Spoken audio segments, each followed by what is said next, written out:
Greetings, happy Friday. Welcome to the Steve Deace Show here, live and on demand on BlazeTV, radio, and podcast, alongside Todd Erzin, Aaron McIntyre, our Blaze media colleague, Jill Savage, who will be joining us from down in Dallas here in just a moment for the Deace Group.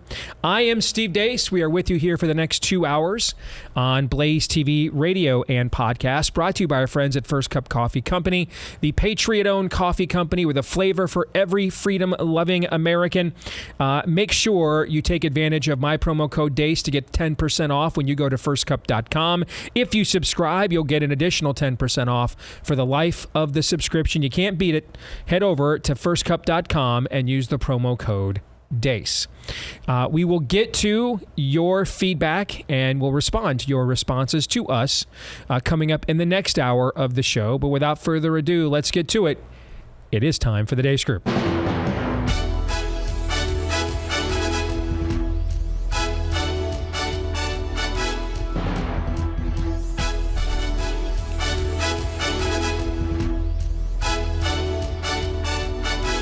Your weekly look at the week that was is brought to you by a brand new partner here on the show, Balance of Nature. Making sure you have fruits and vegetables in your diet is important for maintaining a healthy lifestyle, but it can also be difficult, especially if you're busy. The average person doesn't even eat half of the recommended servings of each of these in a day. That's a huge gap in your macros, in your nutrition.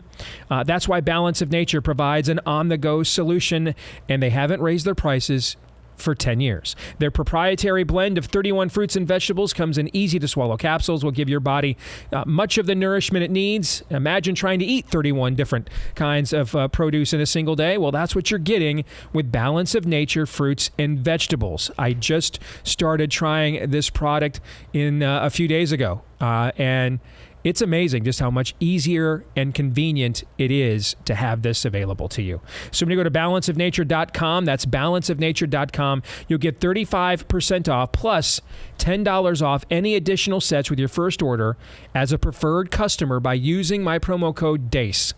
All right, that's limited to 5 sets, but you'll save a ton of money while getting the fruits and vegetables you need in a healthy diet. All right, so use promo code DACE for 35% off at balanceofnature.com. Go to balanceofnature.com, use the promo code DACE for 35% off. And let's get to it with issue 1. Bleep, Lord Nefarious Says. But sometimes when you're different, you just need a different song. They shouted, "It's a miracle. We must be in a dream." Gerald's the best dancer that we've ever seen.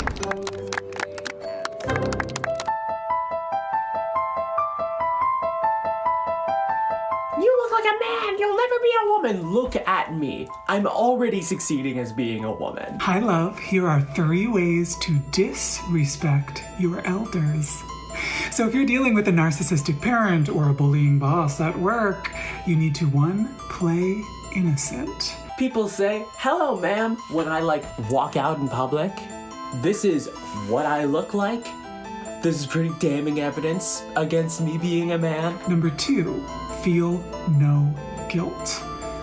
I would say that he's very sincere about his faith. He picks and chooses dimensions of the faith to highlight while ignoring or even contradicting other parts. A cafeteria Catholic, you choose that which is attractive and dismiss that which is challenging.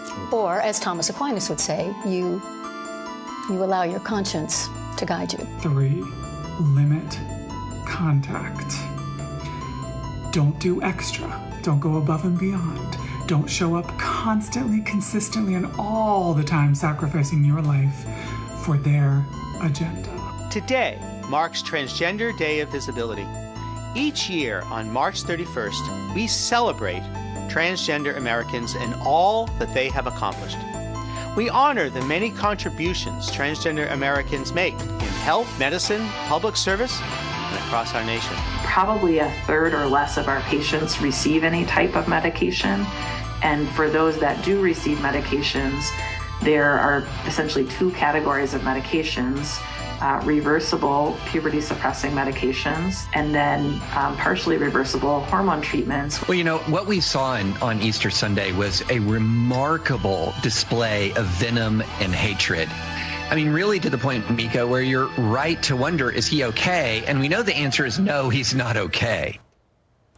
All right, so Aaron, I got to ask, that could very well be the last Bleep Lord Nefarious Says we're going to see for a couple of weeks. Probably, yeah. Because Bella is due at any moment, technically Monday, but any moment, imminent, yep. Right? Did you go out of your way to say, you know what, I'm gonna pile on here because I'm going to be gone the next couple of weeks? Did you go out of your way to do that? See, I was wondering the same thing, just from a different, subject. I was wondering, did the culture just go out of its way to pile on before I left for a couple of weeks? That's the question I was asking. You're just an innocent conduit. Exactly. Yeah. Thank you. Okay. All right, well, let's get to the first question. Jill, ladies first, and you're the guest, so they get to go first too.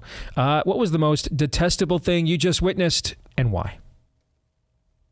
After watching that, let me just say, I think that we're going to be okay with Aaron going on paternity leave for a few weeks. You know what? Take a couple of months, Aaron, because you're great at your job. You really are. And much to our chagrin here with watching that pile of trash. First of all, in that video, let me say that if you're trying to act like a woman, nobody in the female species actually wears orange eyeshadow, right? Like, that outfit was just hideous. We have to acknowledge that, right? Because this is what one woman would do to another woman.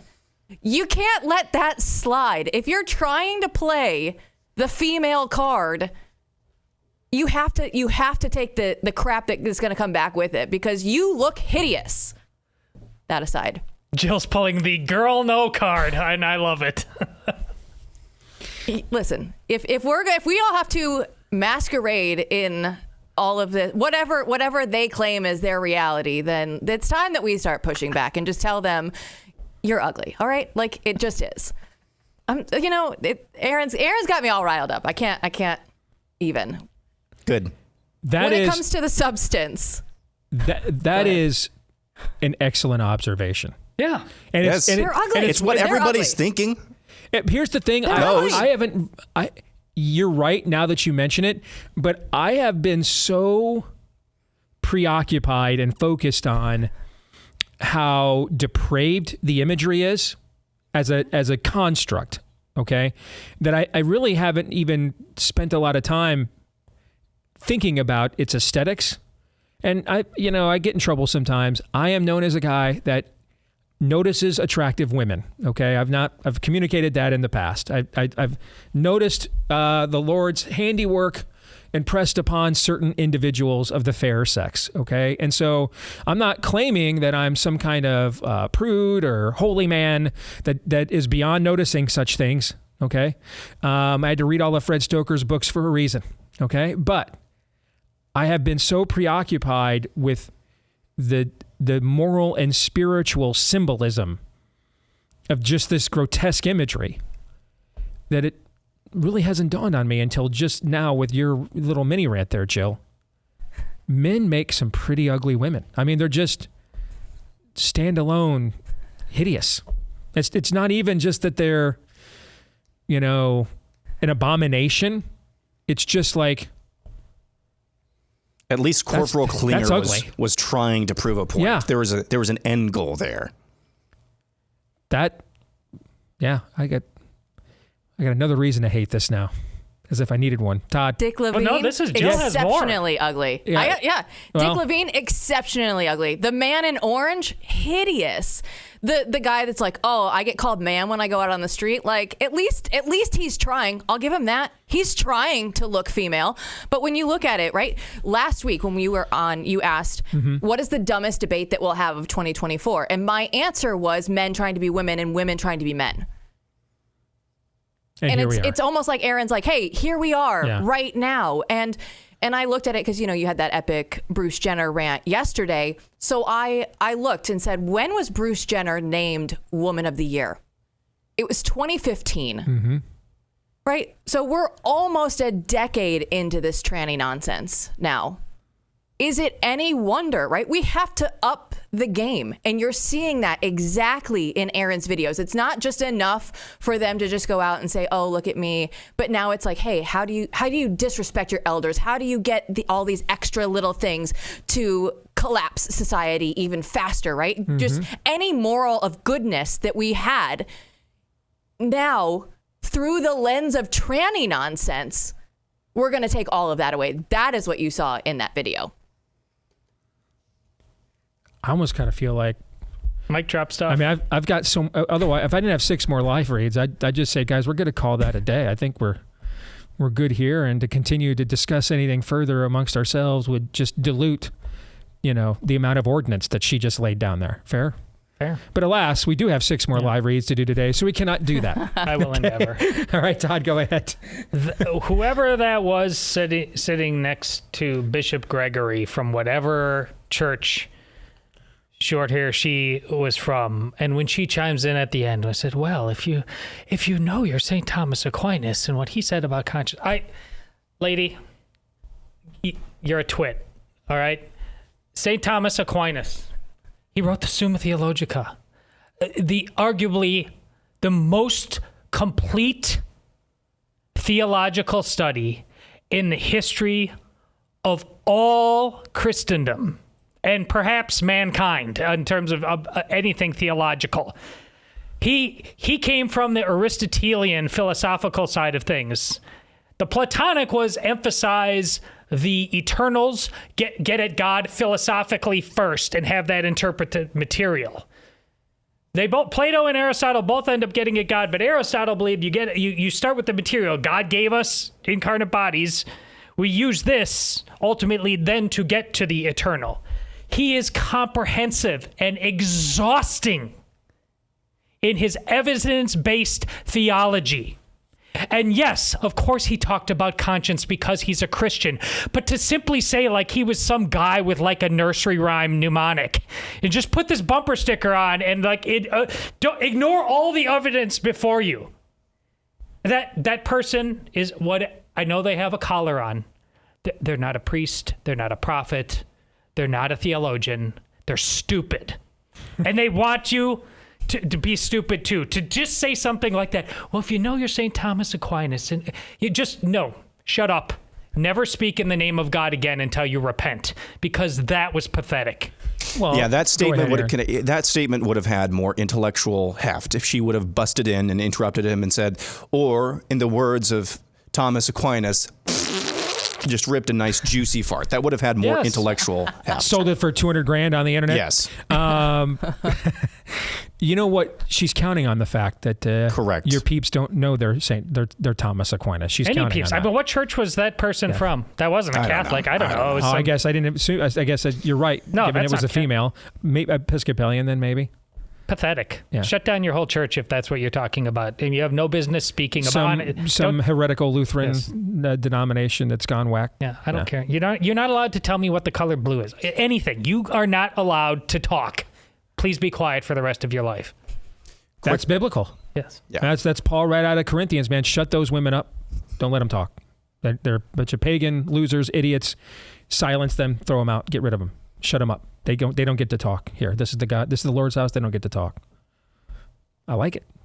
You did pretty good. I tried. Jill set a high bar. Nice job, Jill. Jill did raise a high. I'm not saying you reached it. She said, but you didn't embarrass yourself. I said it was just a rough paraphrase. She said, "Girl, you ugly." I said, "Girl, you ugly." It's just the same. And shut up. And shut up.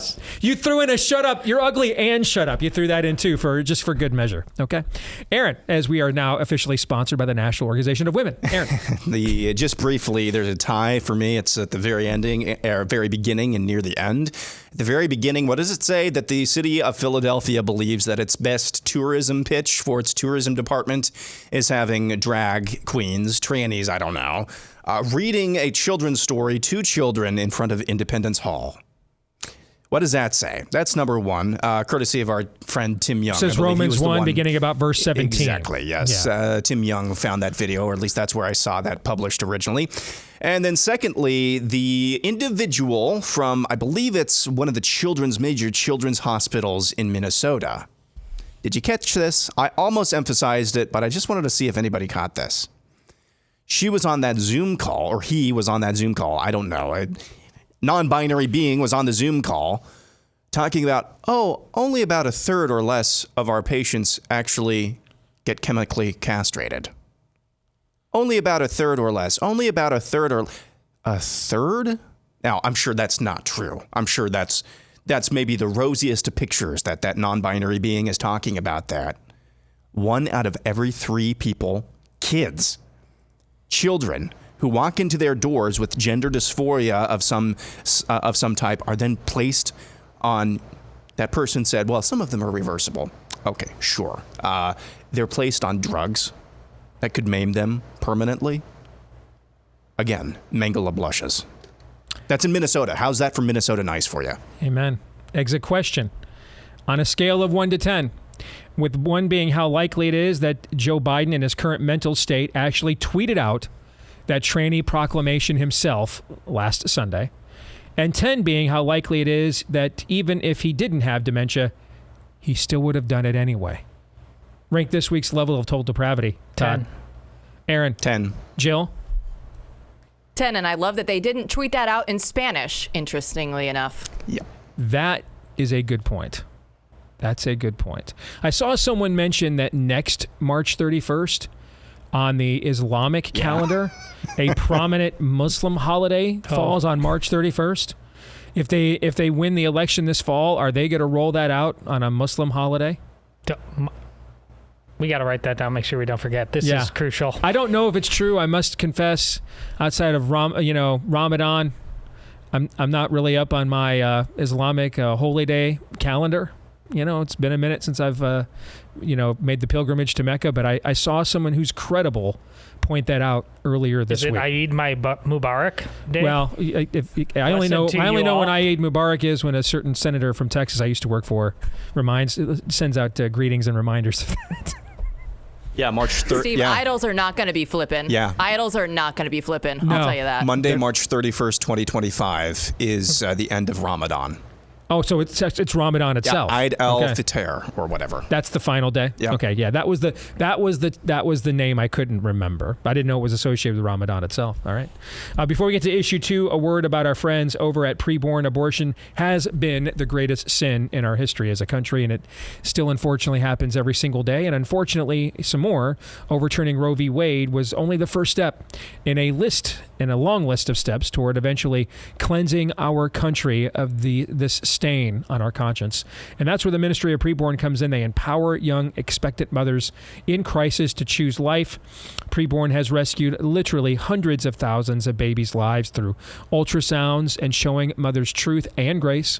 You've assisted them with your efforts here on The Blaze in saving tens of thousands of babies' lives. So let's keep that going. We're proud to be affiliated with this organization that is not only working to save lives, but is succeeding, and they've got a passion to also help these young women come to Christ. All right. So if you want to continue this outstanding ministry, please consider making a tax-deductible donation today by rescuing some babies' lives as well. If you donate to pound 250 and say the keyword baby on your mobile phone, pound 250, keyword baby on your mobile phone, or I think anyway, because I'm getting older now, the simplest thing to do, that's too many steps to remember. Just simplest thing to do. And that's what our family does when we donate. Just go to preborn.com/Steve.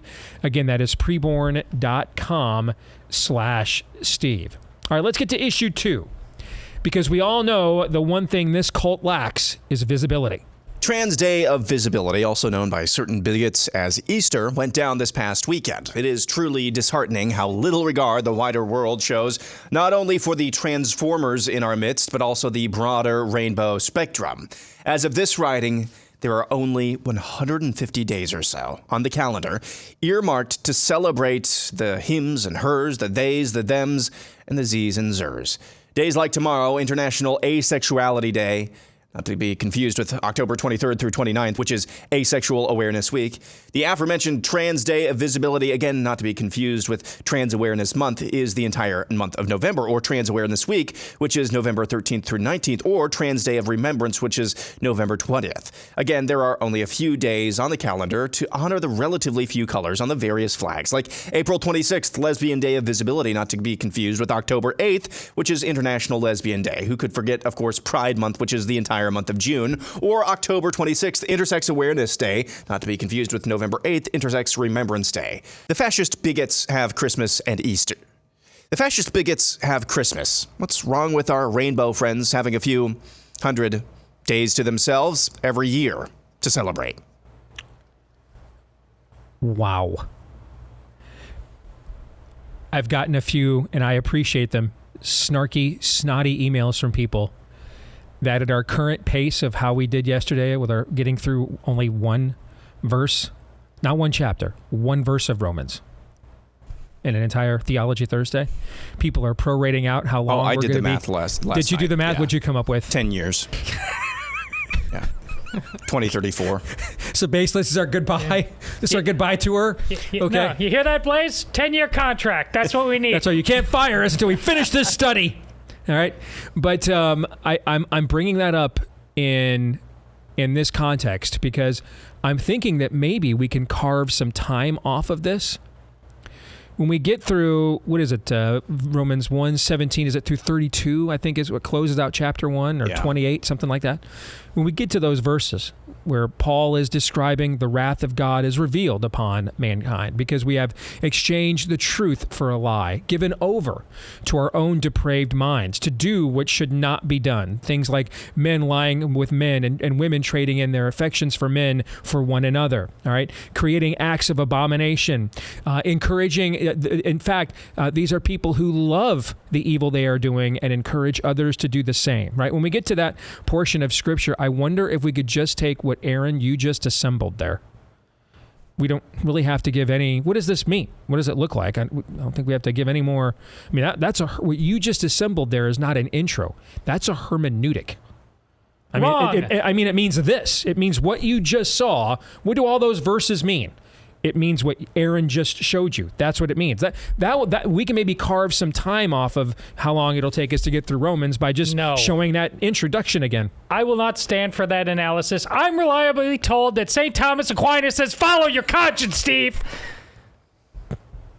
The ugly girl told me. That's the one that should also shut up too, right? Yes. Okay, all right, we got to clarify. Okay. So let's get to the first question here. Todd, I'll go to you on this. Is there any amount of genuflection or capitulation that would satisfy the rainbow jihad? And if the answer is no, explain why you think that is the answer. No, because they are agents of chaos. And they often admit as much. I mean, Jeffrey Marsh there, that just evil, wicked, millstone-needing man says as much. They're about chaos. Chaos, by definition, is limitless. They will not stop, ever. And that's what you need to come to terms with as somebody who doesn't want to be a part of chaos. You can't negotiate it with. You just can't put it on its shelf. This is going to be, on some level, 2 men enter, 1 man leave Thunderdome. Is it going to be you or is it going to be them? The latest, I was trying when I was looking away at my computer screen. I can't find the exact quote. I shared this with Aaron, but the transgender actor who is in the most recent Hunger Games movie recently came out just this last week and said that they aren't going to play. They don't want to play just transgender roles anymore because they believe it is, I can't remember the exact quote, Aaron, do you, undignified or something like that. They're being typecast. Yes. So, but remember, we were told by their crowd that only gay people can play gay people in the movies. But it doesn't work apparently this transgender person gets to play Margaret Thatcher, Winston Churchill. I mean, who knows? It's limitless. They get to decide, but for themselves and for everybody else. You are different, though. You get to decide nothing, and they're going to decide for you. See, this is chaos. Do you want to be a part of it? Will you be a part of it? Because right now, still, most of you on some level are saying, yeah, I think we can negotiate. No, you can't.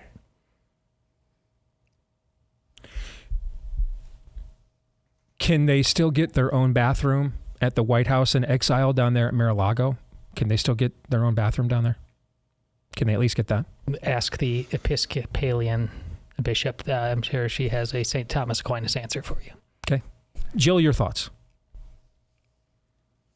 When I look at this, I didn't think that the second video could actually be worse than the first I know, video, but it is. somehow Yeah. Aaron is making this a strong goodbye if this is it for a few weeks. No, it can't. To answer your question, no. And why is that? As Todd says, it's chaos, but it's also, I look at it as almost like the minimum wage argument, right? Like, why stop at $20? Why not just go all in and go, everybody gets $50 for minimum wage? Why are we going to stop with just half of the calendar? Why can't every day be an LGBTQ day, right? Like, we have not done enough yet, you guys. We need to do more, because I didn't know if Aaron was going to be gone or not, so I went ahead and did a Signs of the Apocalypse story just in case, which will fit in nicely here. From the New York Post on April 3rd, the headline was, a non-binary Canadian seeks public funding for surgery to create vagina while preserving penis. A Canadian wants to come down to Austin, Texas, a supposedly red state. Do we have those anymore? To perform a surgery to become a hermaphrodite. I'm sorry. In that terrible, terrible, terrible video, I didn't see Hermaphrodite Awareness Day. There's still further to go, you guys. We still have not reached the end of this. And as long as we keep giving in to 140 days of this, they're going to take 150, 160, 170. It's not going to end. Correct. It's cash money, homie. Aaron, you have a quick word here before the exit question? I just want to reiterate something that I've said before, which is the modern progressive spirit of the ager who have, this is their religion. Okay, we talked about this the other day in terms of what is cultural Marxism.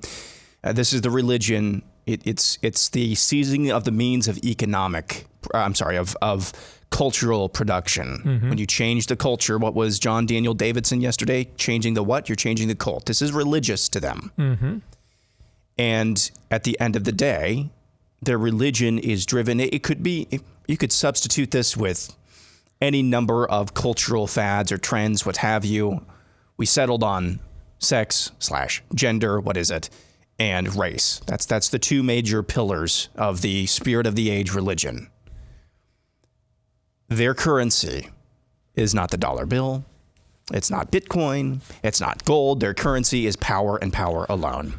And so, no, there is no amount of satiating to this cult that you will do, because at the end of the day, because their currency is only power, they would rather, in terms of defeating you, they would rather enslave you than kill you. They wouldn't mind if you all died. If people like us just all drop dead, they wouldn't mind that at all. But what power do you have over a dead person?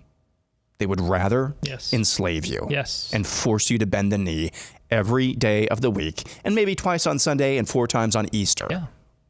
That is what we're up against. Yep. You just described their father, the devil. Yes. Well, this is why I asked this question, because I had a feeling these kinds of answers would come out, and you guys even did better than I thought. But I still think there's an element of the right that needs to hear this. And I know there are a lot of pastors that need to hear this. There will be no amount of indifference permitted. There will be no amount of neutrality permitted. You want to talk New York Post headlines? This is the newspaper Alexander Hamilton founded. This was a headline they had last week.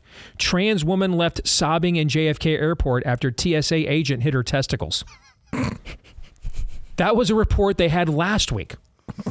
Leading it in the middle of Holy Week, they had that headline in the New York Post. I'm telling you right now, Alexander Hamilton, if he knew what became of the culture that he helped found, would have said, we're going to rethink this entire Lexington and Concord thing right now. Not really worth pledging our lives, fortunes, and sacred honors for this. This is like Sodom and Gomorrah, and why hasn't God smited this society off of the earth yet? That's what they all would have thought. Every last one of them.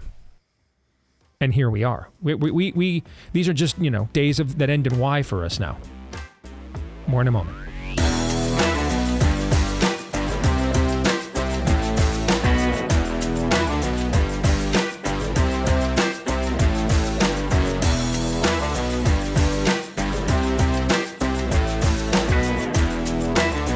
Just like it was back during the scamdemic, we're facing drug and medical supply shortages in the U.S. now.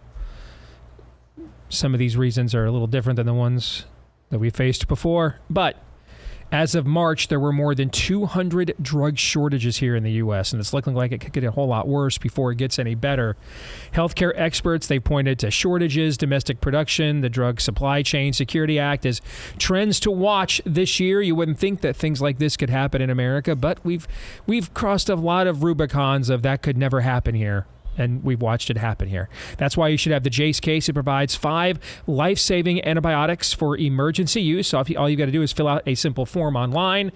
You'll have it there ready in case you need it. There's dozens of add-on options as well, like EpiPens and yes, ivermectin, so that you can customize your Jace case for your specific needs, especially if you've got a loved one that you're concerned about.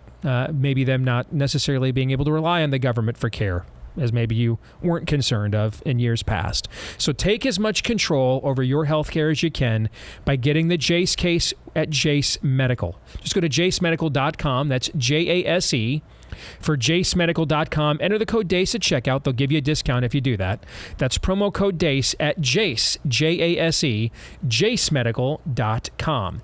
All right, let's welcome back in as we march on with your weekly look at the week that was. We welcome back in our colleague, Jill Savage. Let's get to issue 3.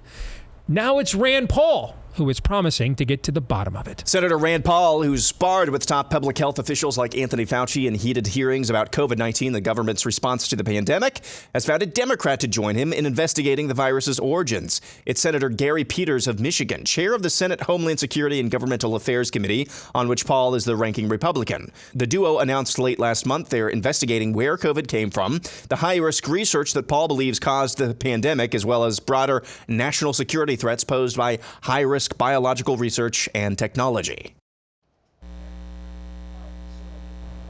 So let's get to the first question here.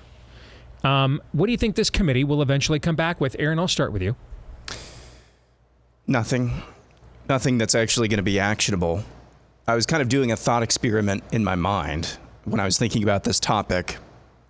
Let's pretend this bipartisan committee, as I just laid out there, I mean, Gary Peters is not some backbencher. He's leading the Homeland Security Committee in the Senate. Right. He's not a backbencher. He's a Democrat, and he's joining Rand Paul, who is one of, I have to think, one of the more hated, at least at a visceral level, Republicans in the Senate. At least, I mean, the guy who tried to shoot him up, I mean, his neighbor tried to beat him up. He was nearly lynched during the Summer of Love from George Floyd. He's not exactly well-liked by Democrats, but he's teaming up with Gary Peters.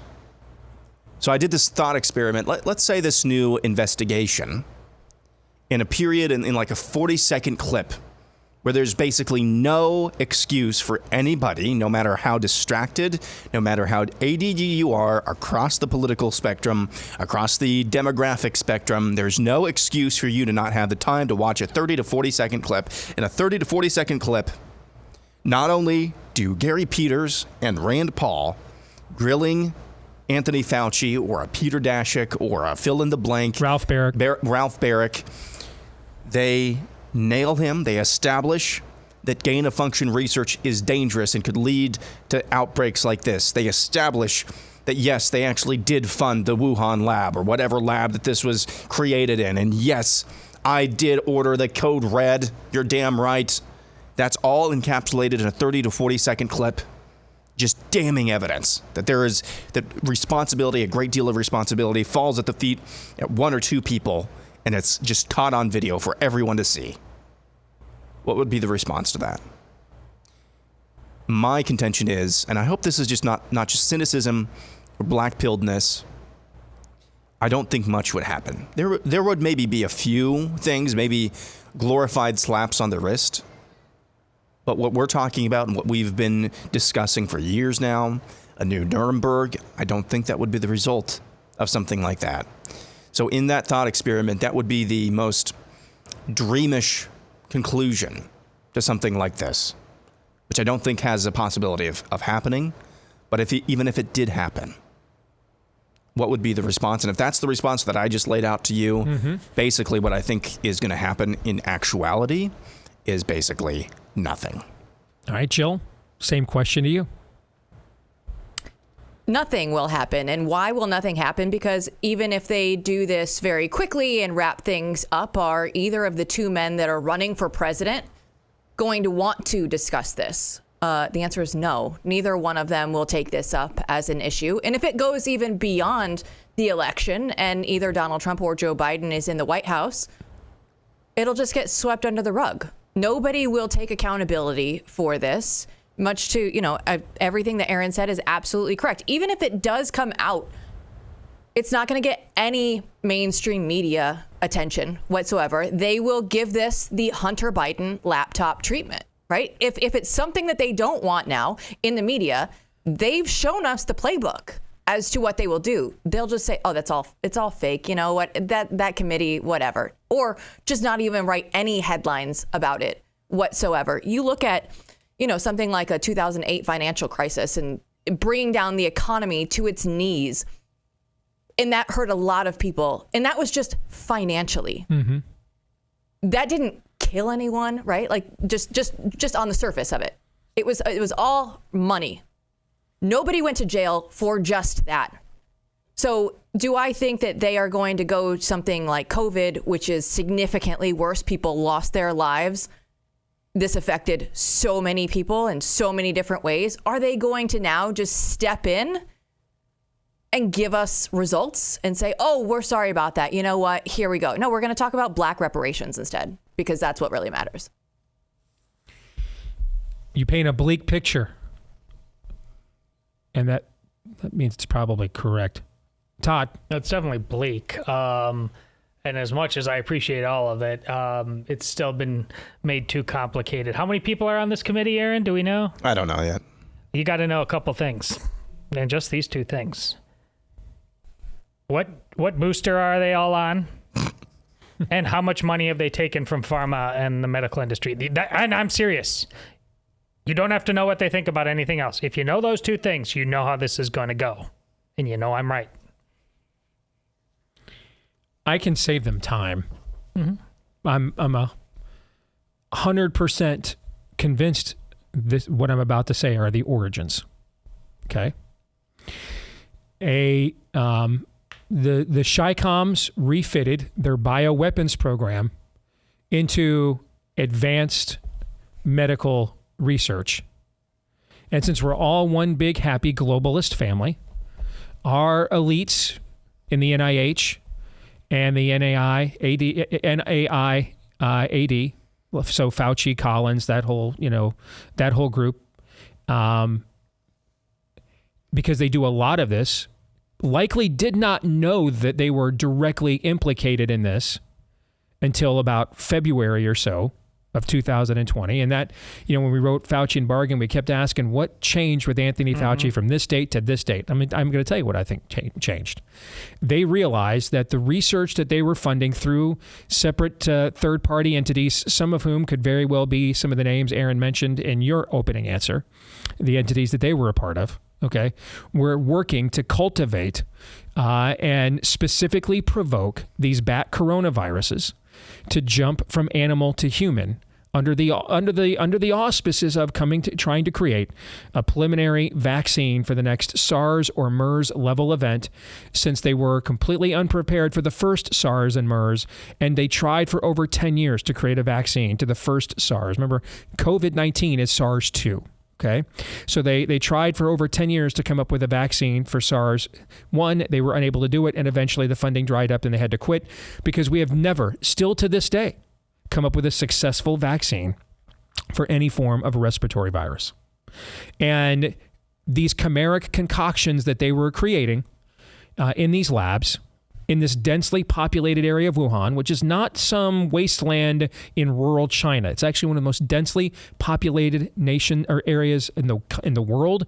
There's not just one of these labs. There's 3, and they were working on these kinds of these kinds of initiatives. And their hands are on the murder weapon. That's why we've never fully confronted the Chi-Coms. That's why this didn't create like a brand new Cold War like we grew up with the Soviets, with the Chi-Coms. That's why none of that happened. That's why no other Western nation is looking at this. Many of them were in on it too, because we're working with our Chinese partners post Tiananmen Square on one big global initiative to save the world preemptively when they created the virus. The debate is how it got out of that lab. Did the Chi-Coms leak it, like, at the World Military Games, for example, in the fall of 2019? Was it accidental?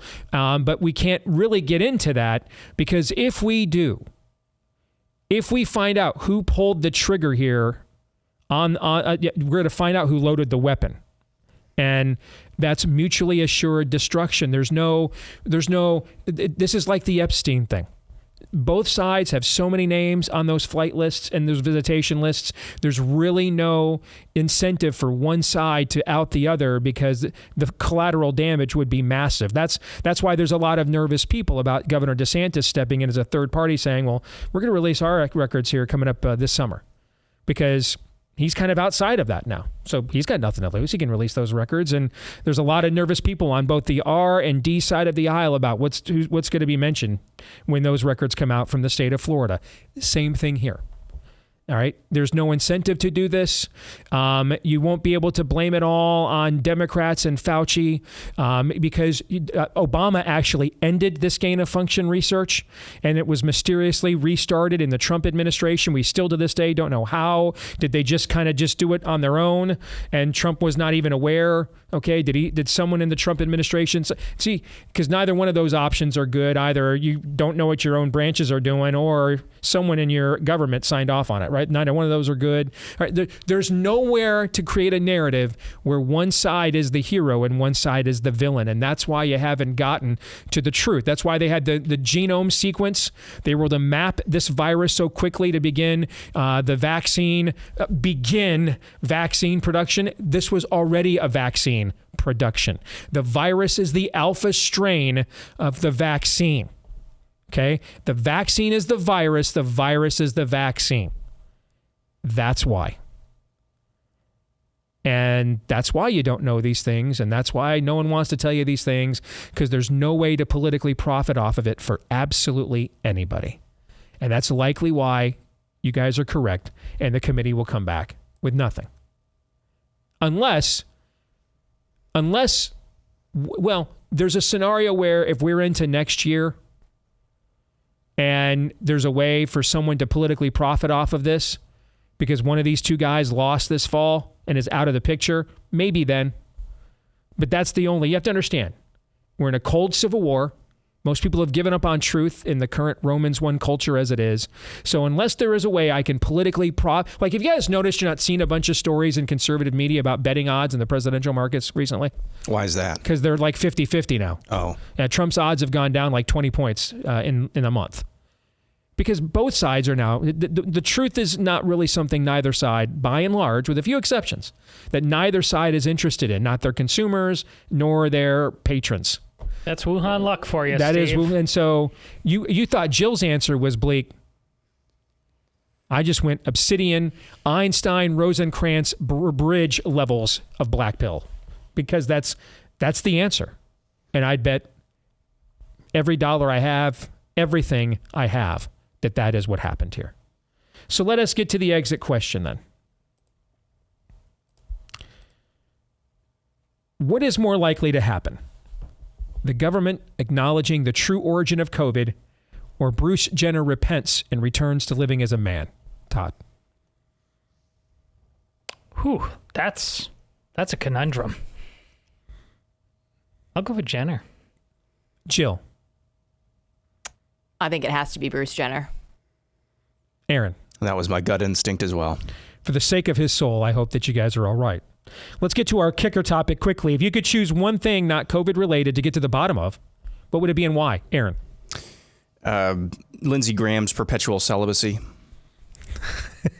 That's going to be a real quick investigation. Todd.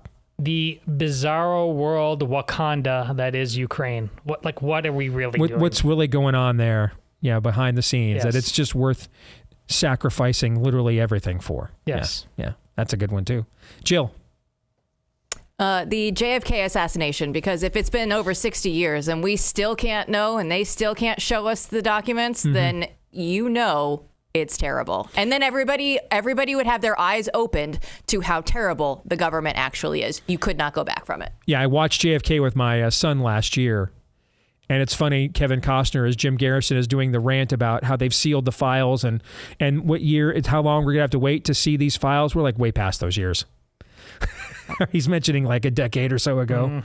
All right, let's get to our predictions.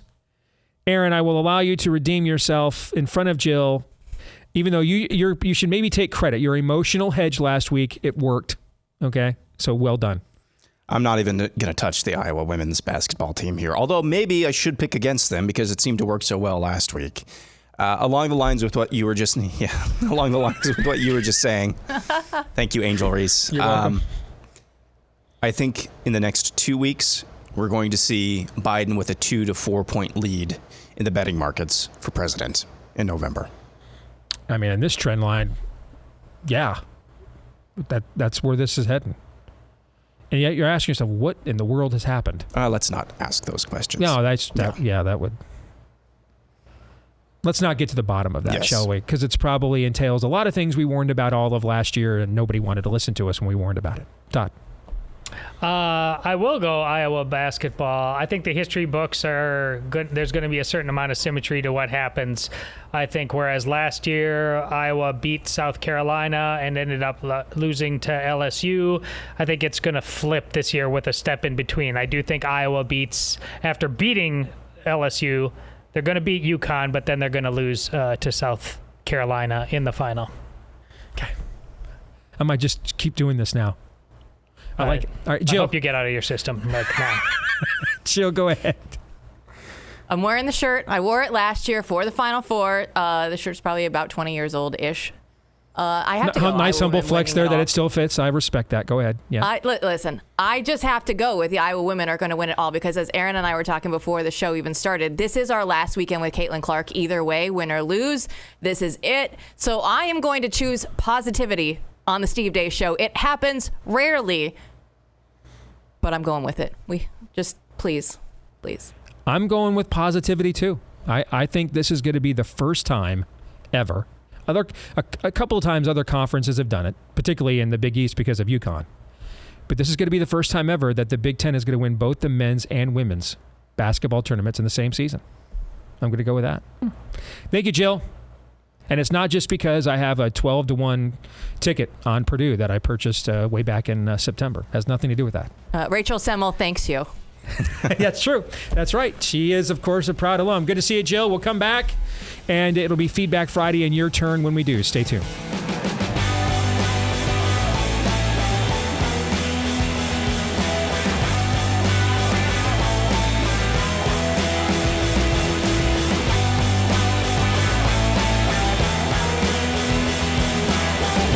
All right, we are back with Hour 2 here on Blaze TV Radio and Podcast. I'm Steve Deace, he's Todd Erzin, he's Aaron McIntyre. You can let us know what you think about what we think via the stevedeace.com inbox. Just email us, steve@stevedeace.com, DEACE. Like us on Facebook, MeWe, and Gab. You can follow me at Steve Deace Show.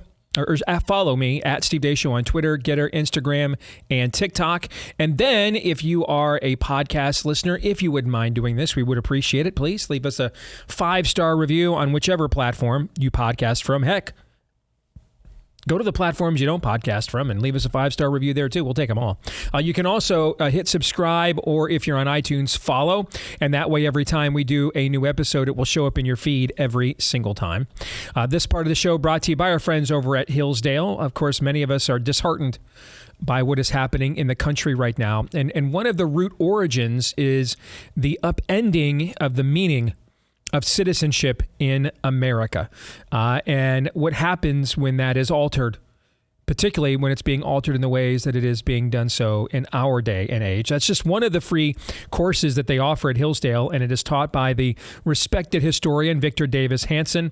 It's called American Citizenship and Its Decline. Again, just one of the many free courses you can take at deaceforhillsdale.com. That's F-O-R, deaceforhillsdale.com. In this one, though, learn about how open borders, identity politics, the administrative state, how these things have undermined citizenship and the vital connection between citizenship and freedom. It's no coincidence that as we've gotten less free, citizenship has been considered less esteemed, and as citizenship has been less esteemed, we've gotten less free. They go together as symbiotic. So again, go to deaceforhillsdale.com. Start your free course today at deaceforhillsdale.com. All right, let's get to some Feedback Friday. You guys ready to go? Yes. All right, let's start with this one from Ron, which I had not even considered. And this question blew my mind and has me rethinking a lot of things on the show right now. Straight up. All right. Ron, his name is? Ron. Okay. I mean, Ron is a soothsayer here. Ron says, I have a question. While Aaron is away on daddy duty, how authentic will your review of Romans actually be without his 100% certified Christian worldview on the set? It's a fair question. I agree. I mean, it's distant.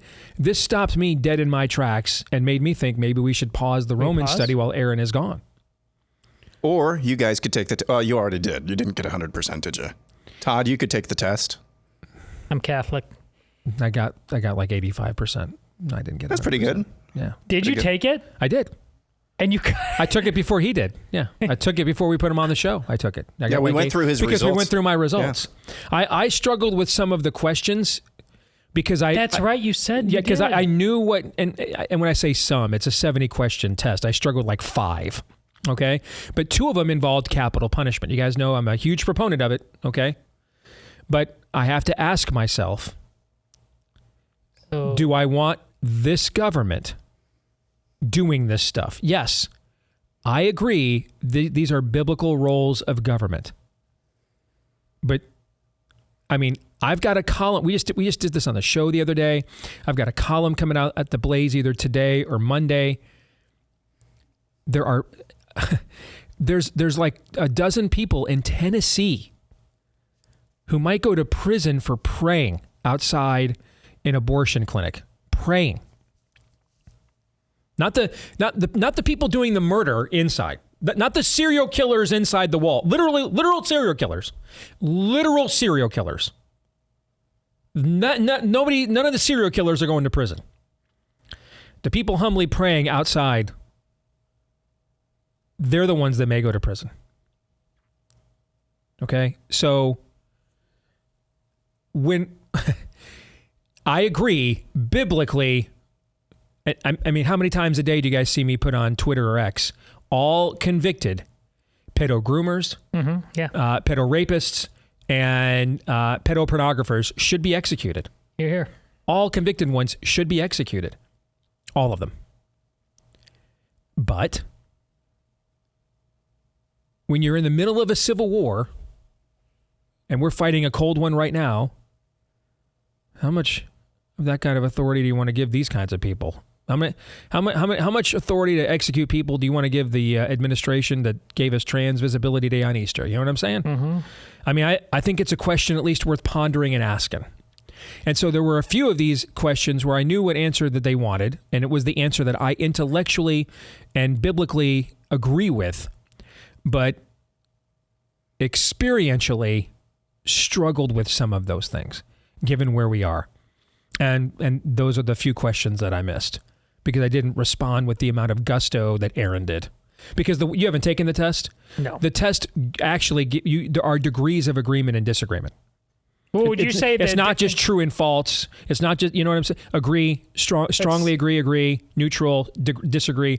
Because it's a test not just of your knowledge, but levels of conviction. Okay. It sounds So to on me some like of these, my level of conviction was not high enough because I'm hesitant to say to the government, yeah, please do that for me. See, and I answered them in a different way. I answered them not as if, let's say, is it Seattle Public Schools that teaches math is racist? I'm sure it's one of those left. Yeah, that was from a few years schools. ago. I'd forgotten about that. So but yeah. if I were sitting in a Seattle public school and I was taking this test and it told me, hey, what's 2 + 2 equal? I'm not going to say 5 because I'm sitting in that public school that teaches a different kind of math. I'm entering 4 because I know that's true. And I'm not trying to do it pejorative. It's That's just fair, how though, that the 15% the difference seems to be, Aaron, you were more literal and you were more contextual. Mm-hmm. Is that the difference? That's a good way of saying Yes, very Catholic answer, and I respect it, but that's actually a very good description here, okay?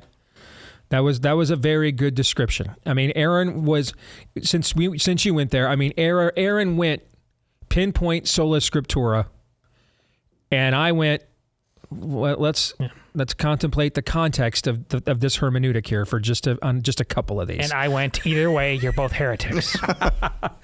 But you know what, though? He is a valuable contributor during this.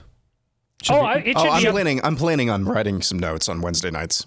I mean, I should. And then sending him over? If you want to take him, you I can. think that's a great idea, actually. Oh, at the very least. That was so much fun. I think we should, if Aaron feels like he's going to be missing out, I think we should pause it until he gets back just because. Do you want, I'll just ask you right now, I hadn't considered, do you want us to pause it? No, I'm just going to write you a note maybe on Wednesday night with 3 or 4 observations from, I don't know if we're going to be actually going through a verse, but I'll maybe take the next 2 or 3 verses and write 3 or 4 observations. Look how optimistic he is. I don't know. You sure? You can tell he's about to have another baby. You guys might get through a few verses. Okay, we won't, but okay. We're going to come back next week when you're gone, arguing about apostle all over again. Yeah, I know. All right. We're parking it here. We cannot move on. We cannot. The break between shows after the show, we went out. We did a whole nother show on our own. Yeah. And eventually, Paul from eternity says, "You're thinking about this even more than I did. Move on." Craig writes, "The most beautiful thing you can tell a woman on Transgender Visibility Day is, I can barely see your penis in that dress." I love this. And you know why I love this? We haven't talked about this a lot here in the last few months. And really, I don't know that it's come up at all so much in 24 so far because, man, it's getting pitch black in some places. Okay. But we talked a lot about this, especially in 2022, if I remember right. Yeah. What's the devil hate the most? To be mocked. Mock away. I mean, just went through 1st and 2nd Kings in my Bible in a year reading. And you get to one of my favorite moments in all of the scriptures, Elijah at Mount Carmel. And I mean, that's a movie. Like I cannot believe that of all the Bible moments that have been made into movies, that hasn't been done. You make movies. I mean, yeah, but you know, I made one. I'm just saying. And we became profitable as of yesterday. Literally yesterday. I'm just saying. Okay. Put it in the pipeline. But you know, seriously, I know this, I mean, it would be a historical fact that people of Jewish belief have had a good amount of influence in running Hollywood studios from the beginning, right? Yes. Yeah. I can't believe one of them, not one of them, said, I got a movie for you. This dude calls down fire from heaven, man, just slaughters, literally just takes a sword and just slaughters all these people, just wipes them out, okay? All right, and then, but in the middle of it, dude's just like dropping dimes and trolling people. I don't know, maybe your fake god's taking a dump, can't be heard, you know? Cut yourself more, scream louder. I mean, that's like Dirty Harry level of stuff. Feeling lucky, punk? I mean, I can't believe this has never been made into a movie. You think they offered it to Charlton Heston? They said, wow, this is even, I don't know. Call Eastwood. He does this crazy stuff. Yes. But, I mean, that's a great example of what we mean is mock. And we're not trolls by nature, right? That's not one of the Beatitudes. You know, okay? So it's not like something that in every era we should go out of our way to be the smart ass in the corner of the room. Or in every moment, you know what I'm saying? But when do you see it happen? Okay, there's very unique moments. You see Jesus refer to, you go tell Herod that sly fox. Okay, there are very specific moments to very specific people where they are so given over that just normal, as Paul would describe it, words of love seasoned with salt. Okay, but that's the same Paul that also at one point looks at a sorcerer and says, in front of the whole town, you, sir, are a son of the devil. Okay, that there are moments where normal discourse of reason and appeal to truth or fact won't break through the concrete wall of worldview that you're up against. And you just have to, what can I say that would just deconstruct it in a second? That would just point out the emperor has no clothes. That would just pull the pervert, metaphorically speaking, hoist from petards, pull people's pants down so that in an instant, everybody is like, oh yeah, this was a lie all along. You see what I'm saying? Yes. And there are moments in the scriptures where that is done, that is performed. In both the Old and the New Testament. Hey, you know what? You guys are right. You guys are right, man. Hey, I'm a Jew too, Paul says. I'm a Hebrew of Hebrews. I'm well aware of the history of circumcision and how important it was, okay? Now, I kind of think Yeshua is Messiah. Last words of the cross, it is finished, okay? And the law has been fulfilled. The wrath of God is satisfied. But you're right. Maybe we do still need to follow some of these very meticulous things. Do me a favor, while you're at it, just to prove your point and to make sure that you convince all of us of the sincerity of your argument and your love for the need still for the Christian to practice circumcision. Do me a favor. Why just stop there at the foreskin? Jesus gave it all for you. Give it all for him. Cut off your entire penis and be especially holy, right? That's literally what he's saying. It's a form of sarcasm, mocking. There are moments where the walls of the whitewashed tomb are so thick that you just have to proverbially punch them in a way that just instantly deconstructs and disarms. And a well-turned sarcastic phrase, or that's another term for mocking, is a means of doing so. And that's, Craig, that's exactly what you did, brother. And very well done, good and faithful servant. There needs to be more of that. Because this is beyond being reasoned with. This is beyond apologetics, and it's beyond, come now, let us reason together. We're way past that, man. We're way past that. I think it requires at this point some of the discourse, like what you heard from Jill in the roundtable last hour. Yeah. And certainly what Craig is saying here. Mock it. Okay.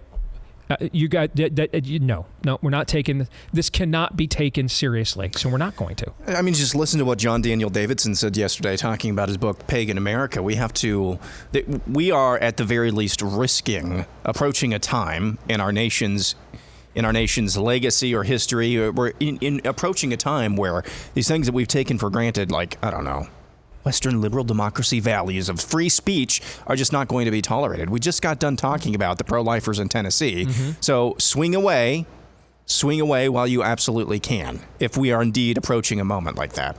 So, like when Paul is in court, he is being given a voice, right? The official proceedings are letting him have access to his rights as a Roman citizen. So is that the moment when he goes troll? Is that the moment where he drops a meme? Is that the moment where he has a witty turn of phrase? No. You see what I'm saying? Mm-hmm. The system is working the way it was intended. He is being given agency. He is being given a proper voice by the proper authorities to defend himself. So he acts what? Properly. You know what I'm saying? Mm-hmm. He gives honor, follows his own words, give honor to whom honor is owed. We'll get to that in Romans 13, probably sometime in 2031. Yes. Okay, probably about the time we'll get there. All right. It's like a sundial. I might be able to run faster than we're going to get through this book. Okay. And that reminds me of this graphic design class. My son had to create a trading card, so he made one of me. Like a digital trading card, like as a athletic figure, and my attributes, like my intelligence was high, my strength was pretty high, and my speed was like a 1. Okay. I had like no speed at all, which is all pretty accurate. Anyway, but again, when things are happening even if they're challenging you, confronting you, and Paul's being challenged and confronted with his own individual freedom as a citizen, right? But when the moment is even if it's against you, when it is behaving as it properly should, then we give it the respect and honor that it is owed, right? Mm-hmm. But when you're up against a cult of people who are clearly, who you have to understand, by the time Paul is writing that letter in Galatians to those people, he has probably had how many actual engagements with them within his journeys and ministries discussing these subjects already. You see what I'm saying? Mm-hmm. This is a guy that everywhere he went, he would always start in the synagogues with his own tribe and try to reason with them. It wasn't just like he had a bad day and got a bad text from the Judaizers in Galatia and just let it rip. Okay? I mean, these are ongoing discourses that took place over 25, 30, 40 years. All right? And so this is, when you reach the point now that it's very clear I've laid out for you, you may disagree, fine. But then that's your church. You guys are over there. The fact now that I am attempting, I've engaged you. I gave you a chance. You're not serious about a conversation here, and you continually want to violate the boundaries of the conversation that I actually honored. Now I'm not giving you're not owed this honor anymore. You're not owed this anymore, so that I will give you the honor you were owed, which is mockery and scorn. That's what you're owed at this point. And we are in several of these moments as a culture that we are beyond reason. Yes. And they must just be mocked and scorned so that they feel ashamed of what they have done. There might be a little bit of guilt, remorse, repentance spurred, okay?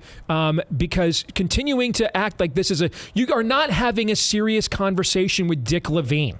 You're not. That's not anything to take seriously. Except for the threat of it. Take the threat of it seriously, but take nothing else about it seriously. Fair?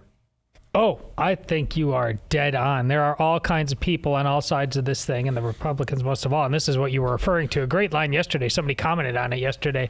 The whole, you think you're doing Sun Tzu, Art of War, and you're really doing Dorf on Golf. Yeah. A lot of people are doing that intentionally. They want you to think they're serious, but they really don't plan on. They're like in a high school debate society, but they really don't intend or want to plant their words very deeply. And this is what, at some point, this is exactly what you're saying. You're not being an honest broker with me. Correct. That's another, you're patronizing me, you're basically. Patronizing me. So, okay. Condescending now me. I'm upping the ante. Yep. There's a great line in a movie that fell flat. You remember Kingdom of God? I think it was Ridley Scott. Yeah. It didn't ultimately do what it... Because he wrote he did a movie about one of the most contentious moments in human history and took no sides. And so the movie is just basically a docudrama that's very boring. But yes. Yeah, but there's a great moment in two parts of the movie. I thought it was fantastic, where somebody takes a Christian oath and they very solemnly say the words you need to believe, but right after that, the person giving the oath slaps them hard across the face and says, and that's so you keep it. It's making sure the words are just planted deeply, that you never forget that this was more than just some oath that you forget. You're supposed to put those words in your bones, and if you won't, I'm going to laugh in your face and make you feel the pain you need to, so you come back and we have the regular argument, or the real argument we're supposed to have. That is the point you're making, and it must be made. That's a good word right there. Don't forget about our friends over at realestateagentsitrust.com. I mentioned you guys the other day. We're going through, our lease here is ending in our current building, so where are we going to put the studio? And we're looking at commercial options, which is more than likely what we're going to do. And we looked at the options of, should Amy and I maybe look at a new house where the studio could go? And even though we have not been in the housing market for 17 years, I could still call our old agent, Scott Remsburg, and the dude was cash money, man. I mean, he's just, when you've got, that's what you're looking for. You're looking, because for many of us, these are the biggest purchases we'll make our entire lives. And it's not just the money that it will be exchanged here and the cost, particularly with Joe Biden's 7% interest rates, but the legacies. You're going to raise families here. Moments and memories are going to happen here. So it's not just maybe the most expensive purchase any of us are going to make in our lifetimes, but also the most important. Make sure you find yourself a Scott Remsburg. Make sure you find yourself an agent that you can trust. All right. We'll help you with that. Head over to realestateagentsitrust.com. A lot of times we'll hook you up with a lot of times these agents are from right here in the Blaze audience. So they share the same values that you do. We'll hook you up with the top sellers in your area and people who have a track record of getting it right. Know the best practices to get you to the outcome that you want. Just go to realestateagentsitrust.com. The name says it all. realestateagentsitrust.com. And it's only a guy like Scott who can possibly answer the question I assume you posed by now. When we're finishing the book of Romans in the year 2056, what does a basement even look like? These are the hard questions that Scott has to deal with right now. We will be in here taking our dentures out. All right. What's an apostle? Yeah. You and I will fight over who's better at shuffleboard. Okay. Does it have a ramp on it? Can we get into multiple levels with our wheelchair? I enjoyed it. I mean, several people sent notes with their own calculations of the current pace of how long it's going to take us to get through this, and I enjoyed every one. One guy had the math where it's going to take us 31 years. I don't know how he got there, but I thought that was great. Did he have a color-coded chart? Yeah, I don't know, but I thought it was really good. I became a Blaze subscriber so my brother and I can listen. I've been a struggling Christian since 2017. I struggle with a lot of doubt and fully coming to a point of surrendering. I'm a recovering Catholic. Today's show, or the other day you did a show where the first 20 minutes really hit me hard. And you were talking about when you found yourself face down at Kemper Arena. How do you do this? So this note goes back to last September. That's how long I've been holding on to this one, because it was the 20th anniversary of my conversion last September. How do you become a man of God? How do you become a true follower of Christ? I struggle with religious OCD and blasphemous thoughts, which makes me think I've lost him. I tend to doubt if God will ever fully change me. I don't see fruits. What things or advice would you give to someone? I've gone to pastors, friends, prayer, and nothing seems to change. Have I sealed my fate to be damned to hell? Is the reason why things don't seem to change because God has seen that I'll fall short and not change? I hope this message finds you. That is from Jake. Jake, on one thing I'm 100% sure of. If you are asking whether or not your fate is sealed, it is not. Your heart is not hardened. That's when your fate is sealed, when you have hardened your heart. So the fact that you have this level of humility still, that you're seeking and asking, no, your fate is not sealed. The one thing that stood out to me when you said I've gone to pastors, friends, prayer, nothing seems to change. The one thing that's not on the list, and maybe it should be, you tell me, Jake, I don't know, but maybe you have tried this. But what's not on the list is the greatest change agent that's ever existed in the history of this universe. And that is the Word of God. Have you gone to that? Have you picked it up and just started reading it and letting it speak to you? Because it's not the only way God speaks to us in this era, but it's the primary way. And God will never speak to you in another way that is contrary to the ways of his word. He will not act outside of his word. Just like when we say, my word is my bond, right? It's his word, and that's his bond. So I'd start digging into that. It is the greatest change agent ever. We're doing a study of Romans. I mentioned when we started it last week at the introduction. One of the few theological figures that has equal reverence among Catholics and Protestants, Augustine. What changed him? Well, yeah, his mother, Monica, she prayed for 31 years? But in his own work, Confessions, he ultimately said the final straw for him was one of his friends had a copy of Romans. And he just picked it up out of curiosity while he was in the middle of a sex cult and started reading it. And it didn't just change his life, it changed the entire Roman Empire. It changed all of Christendom. He is without question top 3 minimum most influential theologian post the era the scriptures were actually being written. So I would go there. and I'd stick with it. Because I promise you, his word doesn't return void. You guys want to add anything else to that? I would. And none of it takes away what Steve said. But when you said, how did he, a recovering Catholic? Is that the, brother? It's not that I don't understand as a Catholic the ways and means that you could have been hurt or disappointed or frustrated. I hear you.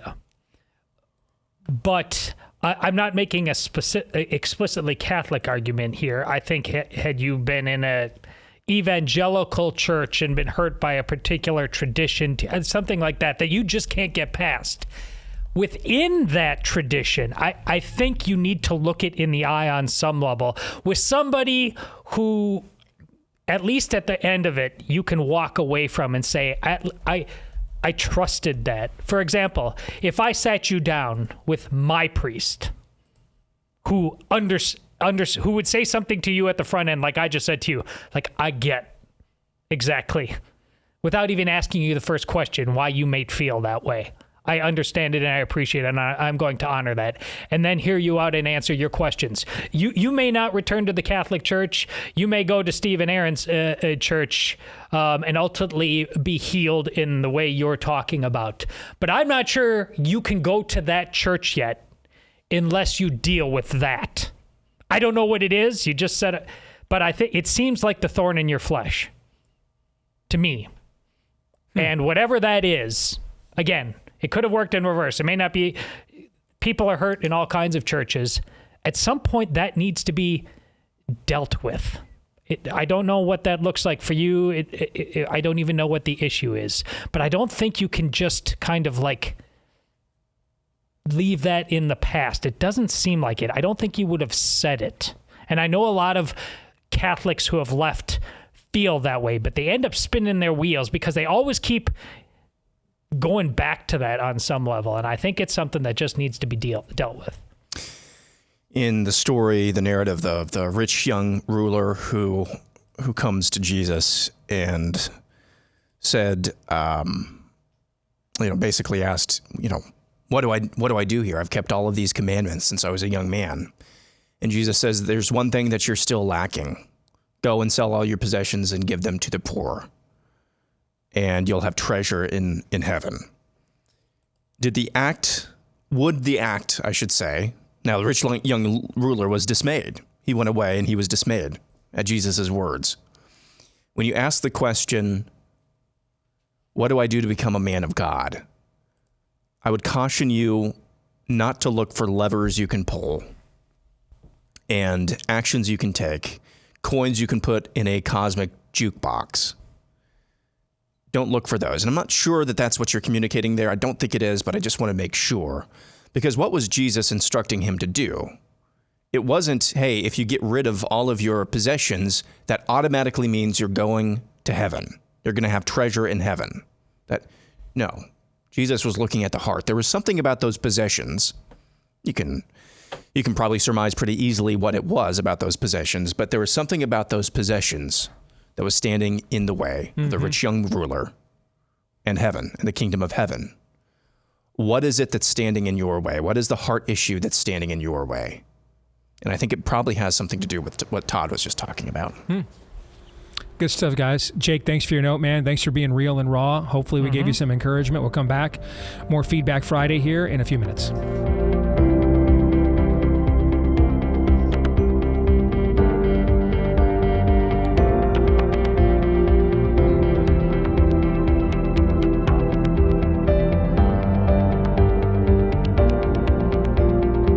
All right, back here on the Steve Deace Show. Did you know Fast Growing Trees is the largest online nursery in the U.S. with more than 10,000 different kinds of plants, over 2 million happy customers here as well. They've got everything you could possibly want now that spring is here, like fruit trees, palm trees, evergreens, houseplants, and so much more. Whatever you're interested in, they have it for you. You can find the perfect fit for your climate or space. Fast Growing Trees makes it easy to order online. We ordered online. Could not believe how simple it was. I mean, we found like what we were looking for our front porch like right away. All right. So they offer free plant consultation forever. Along with their 30-day Alive and Thrive guarantee. Once it's warm enough, this stuff gets shipped pretty quickly. A lot of times within 1 or 2 days. What I love too is if you go to your local nursery, you got to track a lot of that dirt and everything else into your vehicle. I had to go get 50 bags of landscape rocks about 3 weeks ago and put them in the pickup truck, and I'm still cleaning out the gleanings from that. So you avoid all that. This stuff gets shipped directly to you. They've got the best deals online. You don't even need to have a lot of yard or a lot of space. You can even grow lemon, avocado, olive, or fig trees inside your home. All right. So if you want to learn more or you want to go shopping, you can get an additional 15% off right now with my last name, Deace, at checkout. That's an additional 15% off with my last name, Deace, at checkout when you go to fastgrowingtrees.com and use the offer code Deace. That's fastgrowingtrees.com. Use the offer code Deace at fastgrowingtrees.com. How large and fruit-bearing will the trees be when we are done with the Book of Romans? Like... Our granddaughters will be like, I'd like to get married under that tree in your yard. Okay. Point of order. Yeah. Thank you. Clarification. The question is, will we be alive to see that? Yes. All right, let's go to this one from Nathan Lizarraga. Todd is my spirit animal. I'm 19 years old. Oh. All right, let me stop right there. Done, son. Listen, I love this guy. All right. I'm paying him out of my own pocket. I have entrusted Mr. Erzin with things I've entrusted very few people with. Fair? Fair. So if that sounds like a caveat, you're right. All right. If that sounds like a disclaimer, correct. Nathan, you're 19. I see where this is You going. see where this is going? Tough but fair. Okay. You don't need to lose that gleam in the eye yet, brother. You don't. Don't take that tongue out of the cheek yet. You're 19. If Todd is your spirit animal at 19, we will probably have to imprison you by the time you're 40. Okay? For your own good, frankly. Okay? Todd, were you like this at 19? I was not. No, but you're going to say, well, the culture wasn't like this when I was 19. And there's in some ways I was, but to your point, no. The seeds were planted of preparation for this moment. Yes. But at 19, you're enjoying life on campus at UW, having a beer even with your liberal buddies, watching games, hoping to meet the woman of your dreams one day, right? I'd certainly not become the anti-comfort crusader that I am. Correct. Yet at the age of 19. I think that's Correct. Steve's point. Yes. Just don't peak too soon. Okay? You're 19. It's okay to have a little, you're a man now, and you're several years into the Lord creating you in a way that you could biologically become a parent with the functions that you have available to you, right? Okay? Yes. So I'm not saying, let's not go too far the other way, okay? I don't want another note from Nathan Lizarraga saying, on second thought, Steve, you're right, and I want you to know I have perfected my lightsaber fight technique. Don't do that. Don't go too far the other way. Thank you. Okay? But dude, you're 19. It's okay to still think that there's still some good in the world, that things are going to still work out at 19. You think his come online at a bar is, I'd like to show you my fine vinegar selection? Yes, indeed. Yeah. You walk up to the bar, I won't have what she's having. I'll take some apple cider vinegar. No chaser. Exactly. All right, but let's get to the rest of Nathan's note. There's more? I thought that was enough. I thought we were done. We should just stop there. Do we need to get you one of these now? I need a certificate, Todd? yeah. Okay. Or him. I am Nathan Lizarraga's spirit animal. Is the plaque behind? We take down my movie poster so that plaque can be over Todd's shoulder. I like it. And then he just subtly scoots his seat and his microphone back further and further, so when the camera gets over there, you can see the actual certificate. Oh, it's like Ramen King. Yes. All right. Anyway, he says, I've always struggled to see eye to eye with people my age, and I really resonate with your show. I often find myself yelling at the screen, reacting to a clip that Aaron plays, and then I'm relieved when Todd says exactly what I was yelling at the screen. I think Todd is right about a lot of things, including this being the least important election of my lifetime. You're 19. Okay? You've only been able to vote for 1 year. This is just what we were talking about, how deeply the words must become embedded. Son, your soil runs deep. I'm not sure if you've inspired this young man or broken him, Todd, for goodness sakes. It's 19. It's already the least important. It's a paradox. Important. It's both. And it's beautiful to behold. And now I grew up thinking I can't wait to vote and make a change for the better in this country. And now I find myself realizing that until we turn from idolatry, an election will not save us. Well, that's true. And I think since Trump has become an idol to many of his supporters, even though gas may get cheaper, electing him will not guide Americans away from idolatry. Unfortunately, I think that America as a whole has to suffer a lot more and for a lot longer before we humble ourselves and let God heal us. So far, too many Americans, right and left, all have their own idols, and they will whine and complain about high prices, but high prices does not include the kind of suffering that it takes for a stubborn, prideful people to fall to their knees and repent. And only when God has allowed us to fully reap the consequences of what's happening in the culture that we have brought upon ourselves will Americans finally turn back to God. 19, man. I've heard enough. Definitely was not at 19. I've heard enough. Just Nathan, this is Nathan, right? Yes. Go find a woman who believes similar things to you or the same things as you, and go have like 5 babies and teach them the same things. All right. The man with the 100% certified biblical worldview has spoken. And simple, not easy, but simple. He has pronounced Nathan, you've pronounced sanctified.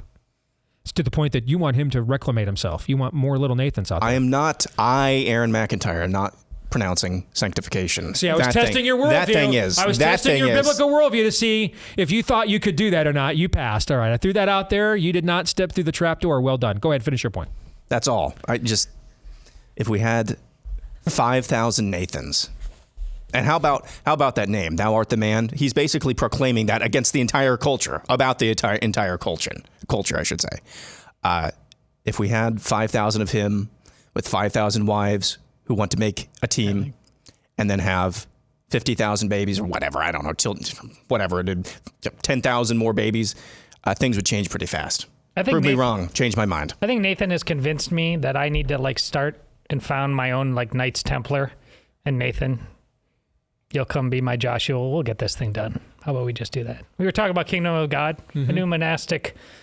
Someone sent me a note, by the way, and said, you need to see the director's cut. Oh. It's actually way better than the theatrical version you saw. Interesting. Have you seen the director's cut? I didn't know there was. Because the theatrical is just basically a docudrama. It's like a director going out of his way to offend nobody. I'm going to take on the most contentious, debated moment in the history of Western civilization and have no angle to it, And I kind of just thought it was laborious because of that. But he's I got a note from a guy telling me the director's cut does the stuff that you want it to do, one way or the other.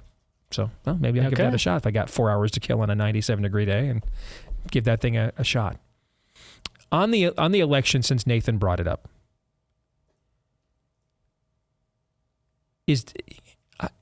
I think we talked about this a couple of weeks ago, but this is continuing. In a typical all of our lives, and maybe it's still early. It could be, okay? But remember how there were issues of the day that both campaigns would argue about. And then events would be scheduled where, I want to point out the economy and how my opponent sucks. And so I'm going to go to this car plant, power plant, and tour it and talk to the workers and use that as a launching off point to discuss the issues of you see what I'm saying? Maybe it's still early. Okay. Does anybody know what the issues in this election are? Because you watch networks like this. We know, because we work on networks like this. We know, okay? But again, get outside of our sliver of the sectarian divide, okay? And in normie America, Would they know what the issues why you'd vote one way or the other? No, but they don't. Like no candidate care. wants to. Neither one of them wants to talk about issues. Neither one of them's discussing issues. Neither one of them's talking about it. One guy screams witch hunt, persecution. The other guy screams insurgent. And there's like no issues that people would actually like gravitate to that are being discussed. And it's almost mid-April. Every issue is kind of like what you have said about the jab. You said everybody's in it on either the grift or a feeling of guilt. I took it and I don't even want to know the horrible truth. But people are really like that these days in their comfort about just about every issue. They just don't want to know. So why in the hell would the politicians give it to them? They don't want to wake them up. The slumber is what they count on. And these people actually think they're quite righteous for not knowing. They think politics and politicians, those slimy people, they're belief people. Well, there are a lot of slimy politicians. You're not better for letting them get away with it all the time. It would seem to me, hey, man, what do I know? I worked on the campaign that got its ass kicked by Donald Trump. But the one thing, but that era, no one outworked him. No one did more events. No one did. No one worked the process more than Donald Trump. Did every interview and worked the process. Mm-hmm. Okay? So what do I know? But it would kind of seem to me if the core argument for your candidacy is the other guy has dementia and isn't running the country now and is in no shape to run the country for another 4 years. And that's really their most powerful argument, right? Yeah. Then why wouldn't you be out like touring everything, be seen as younger, vibrant, again, well, Steve, you told not to, don't do any interviews. Like, don't do any interviews. Just go talk to people, go meet with people, go do events. Yes. But stay out of the limelight so they can't use your unrestrained comments against you. But that's not the same as just hide out at Mar-a-Lago doing Kerry Lake, black tie fundraisers. Like, if the whole argument is the guy in the White House is decrepit, and he has dementia, he does, isn't running the country now, he's not, and therefore won't be running it in the future, he won't be. All true, right? Why wouldn't you behave as a candidate in ways to reinforce that? I'm meeting with these. Hey, you know what? I'm going to go out to California right now. I'm going to jump. You got your own private plane.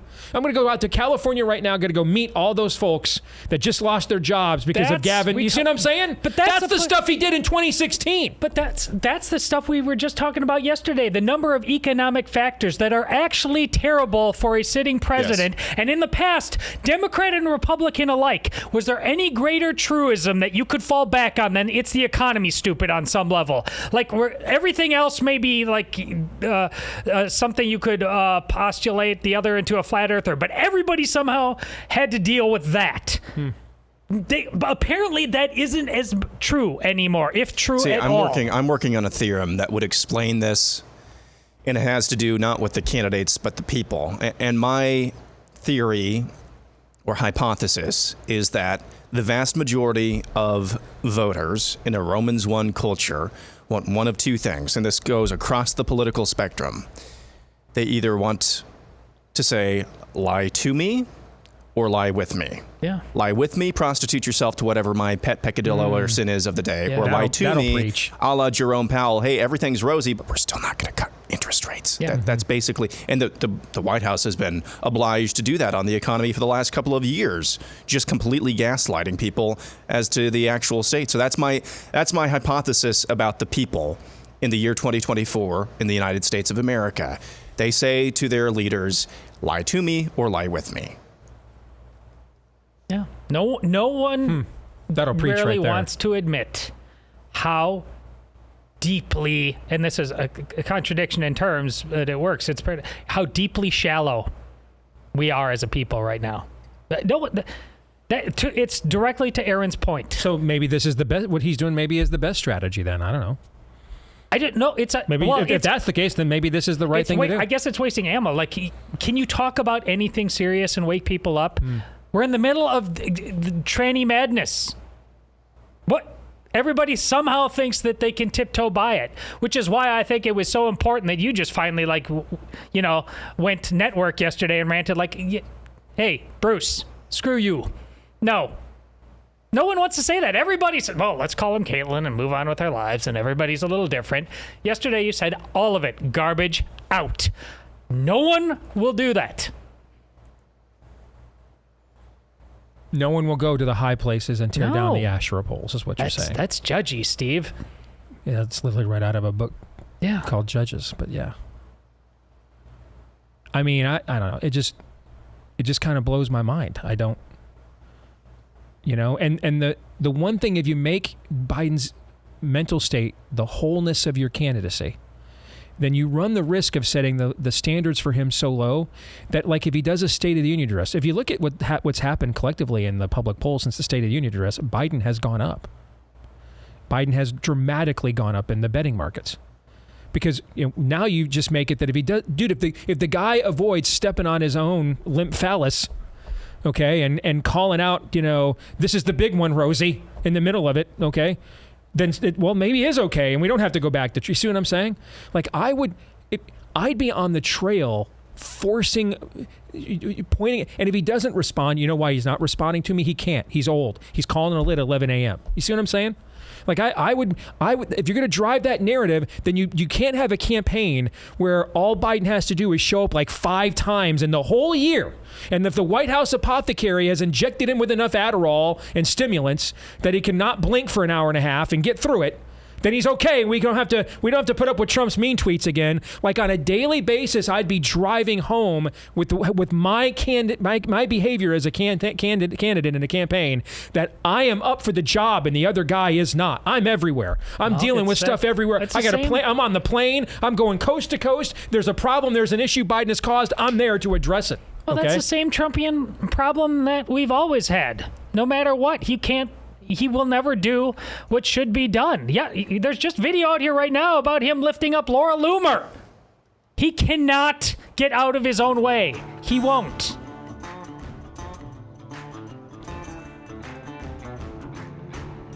He better freaking win, man. Like, people are going to go to prison if he doesn't win.